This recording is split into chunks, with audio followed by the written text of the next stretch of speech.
Hi everyone, a very good morning to all of you. कैसे हैं आप लोग? आशा करता हूँ आप सब बहुत बहुत अच्छे होंगे। स्वागत है आप सभी का इस प्यारा सा सेशन में।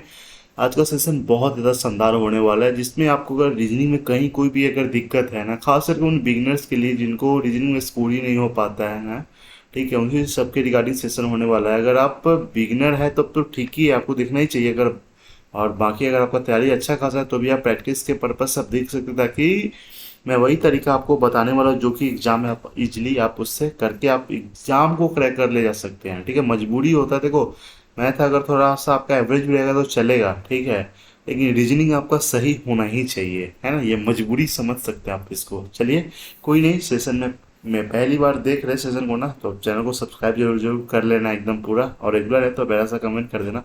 चलिए शुरू करते हैं। पेन कौन सा है? चलो देखो, यहाँ पे कहा क्या जा रहा है, सिलॉक्स का क्वेश्चन है कि जैसे सम ए इज बी, ठीक है, सम ए इज बी, कुछ ए जो है ना वो क्या है, बी है, ऑल सी इज डी। देखो सी डी का भी कुछ चर्चा नहीं है, some D is B, some D is B, जैसे सम डी इज बी हो गया, और उसके बाद all C is D, all C is D, तो यहाँ पे ऑल सी इज डी हो गया, ठीक है। चलो कंक्लूजन क्या कहा जा रहा है कि सम बी इज डी, देखो बी यहाँ पे डी यहाँ पे कुछ पार्ट तो है ना, यहाँ पे सम बी इज डी, ये वाला आपका सही है। सम बी इज ए, कुछ बी जो है ए है, तो ये भी आपका क्या है, सही हो जाएगा, ठीक है। चलो यहाँ पे क्या कहा जा रहा है कि सम कॉपी इज पेन, कुछ कॉपी जो है ना, कुछ कॉपी जो है वो क्या है, पेन है, ठीक है। सी से कॉपी, पी से पेन।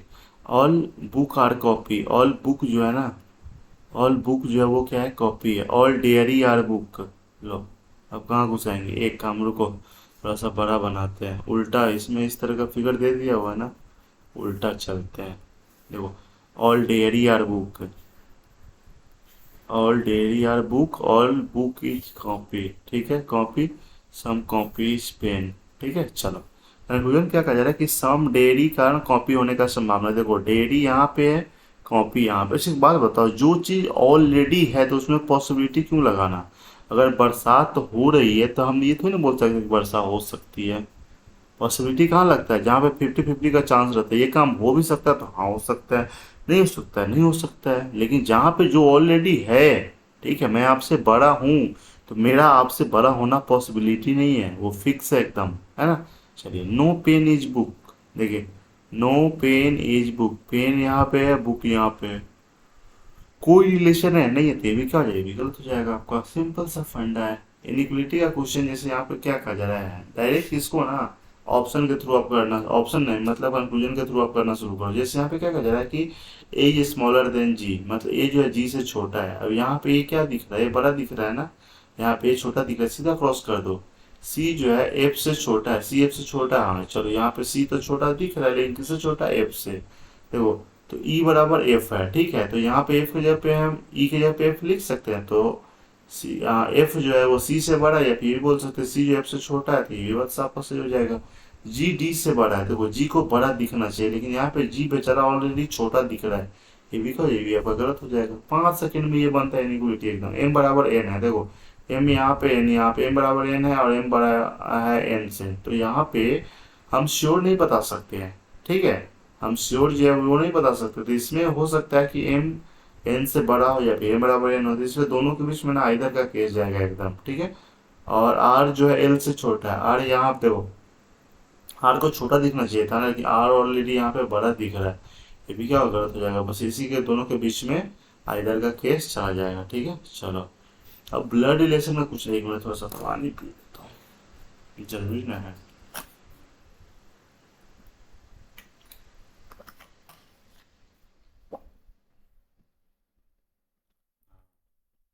ब्लड रिलेशन का जो क्वेश्चन है ना, ये ब्लड रिलेशन क्वेश्चन देखते हैं। ब्लड रिलेशन में कई सारे बच्चे गड़बड़ कर लेते, कहते एग्जाम में तो हमसे बनता ही नहीं है। तो देखो क्या कहा जा रहा है कि देर 8 पर्सन है, 8 लोग हैं, 3 जनरेशन फैमिली में, ठीक है।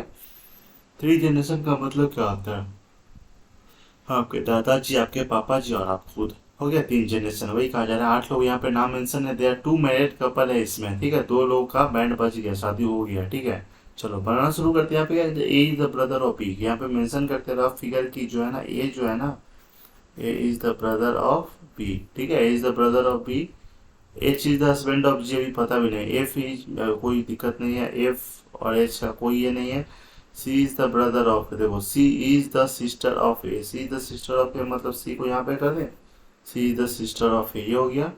A is the brother of D, A is the brother of D मतलब एक और कर देते हैं डी को यहाँ पे, D is the son of E, देखो D is the son of E मतलब D is the son of E हो गया, ठीक है। चलो अब आगे क्या कहा जा रहा है कि F is married to E, F का शादी ना ई के साथ हुआ, एक तो कपल पता चला, F is the daughter of H, F is the daughter of H, इसका मतलब एच यहाँ पर हो जाएगा, जैसे ही डॉटर रहती है इसका सन इन लॉ हो जाएगा, ठीक है। आगे क्या कहा जा रहा है, H is the husband of G, देखो एच इज द हस्बैंड किसका है, जी का, H is the husband of G, कितना लोग हो गया, दो तो चार दो छः तो आठ लोग, वही भी गया ना, F is married to, F is the daughter of H हो गया, एच द ब्रदर, देखो यहाँ पे बी का जो है ना, बी का जेंडर क्लियर, दो दो कपल हो गया, एक दो दो कपल हो गया यहाँ पे, ठीक है, और बी का जेंडर क्लियर नहीं है, तो यहाँ पे बी से रिलेटेड अगर कोई भी क्वेश्चन अगर आएगा ना, ठीक है, तो वहाँ पे आप क्या करोगे पता है, या तो कांट बी डिटरमाइंड या फिर आइदर का केस दिया रहेगा, तो ये चीज यहाँ पे आपको स्मार्टली खेलना, बस ध्यान से समझना उस चीज को, ठीक है, नहीं तो यही चीज गड़बड़ सड़बड़ होने लगता है, ठीक। चलो लास्ट में एक अरेंजमेंट ले लिए, यहाँ पे कहा क्या जा रहा है कि 9% है ए से लेके आई तक, ए से आई तक फटाफट पहले मेंशन कर लेते हैं, क्या क्या होता है, A B C D E F G H I, ठीक है, आई तक है, सर्कुलर टेबल पे बैठा हुआ है इक्वल डिस्टेंस पे, when between 2% but not necessary in the same at all are facing centre, मतलब जितना भी ना सब सेंटर को फेस कर रहा है। एक बात और कहा है कि no two persons are sitting together according to the alphabetical order के अकॉर्डिंग, दो आसपास में नहीं बैठा है, इसका मतलब ये है कि बी जो है ना ए और सी के साथ नहीं बैठ सकता है, सी जो है ना बी और डी के साथ नहीं बैठ सकता है, ठीक है, वही बात यहाँ पे कहा गया। तो सबसे पहला काम कि हम दो सर्कल बना लेते हैं, तो एक यहाँ पे हो गया, दूसरा यहाँ पे, 2 3 4 5 6 7 8 9 है ना, एक और 9 हो गया, 1 2 3 4 5 6 7 8, चलो एक यहाँ पे कर दे 9, ठीक है, ब्लैक ले लेते ताकि चलाने में सही रहे।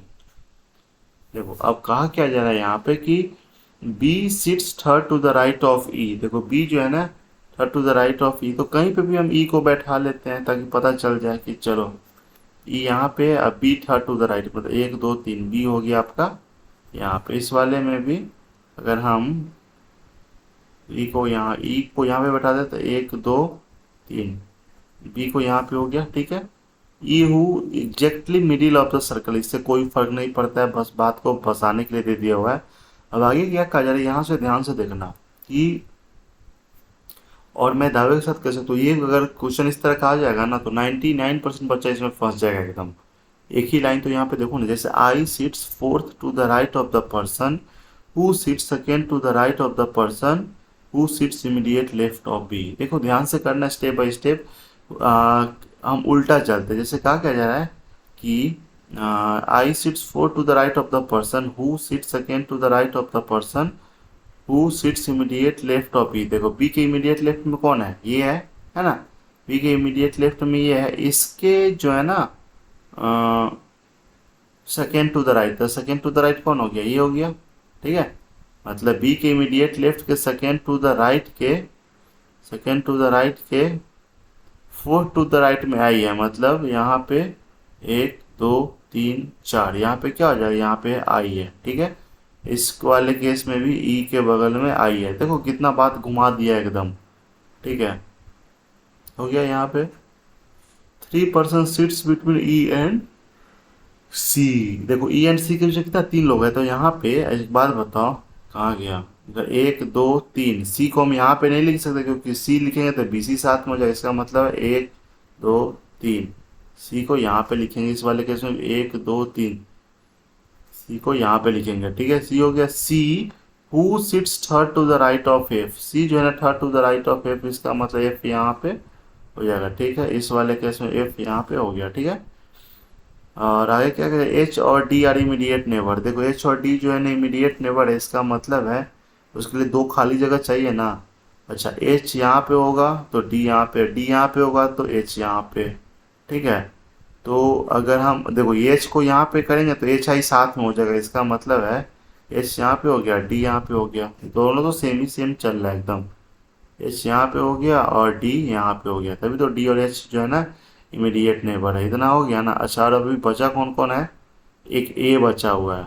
अच्छा ए बचा हुआ है ना, तो ए तो जब भी होगा तो ए यहाँ पे नहीं होगा ना, ए हो जाएगा यहाँ पे हो जाएगा। अब कौन बचा हुआ है, ए हो गया, बी हो गया, C D E F, F हो गया, जी तो जी हो जाएगा, जी यहाँ पे हो जाएगा। सिंपल, वेरी सिंपल था। लेकिन ये जो है ना बनाने आपको जो जो एकदम आना चाहिए। कई बार बच्चे ना अपने जानबूझ के गलती करने के कारण ना एकदम पूरा फंसते चले जाते हैं एकदम, है ना। कोई नहीं, आई होप आप पूरा मैटर समझ गए होंगे कैसा है। सेशन अच्छा हो तो जो इसको शेयर कर दे, चैनल पे पहली बार तो आप सपोर्ट कर देना, चैनल को सब्सक्राइब करके और रेगुलर देख रहे। चलो bye bye, take care, have a nice day.